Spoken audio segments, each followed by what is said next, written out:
గత ప్రభుత్వ హయాంలో ప్రతిపక్షాలకి గౌరవం ఇవ్వలేదు.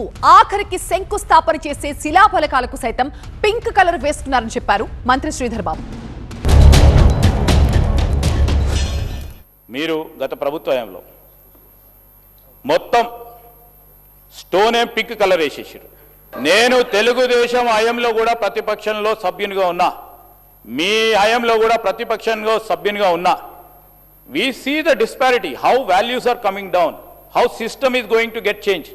When మేము చెప్తా ఉన్నాం, మేము జాతీయ పార్టీగా కొన్ని విధానాలు పాటిస్తాం అధ్యక్ష, కొన్ని వాల్యూస్ పాటిస్తాం. రీజనల్ పార్టీకి ఉండదు, జనరల్లీ ఉండదు, మొత్తం దేశంలో కూడా అట్లా ఉండదు.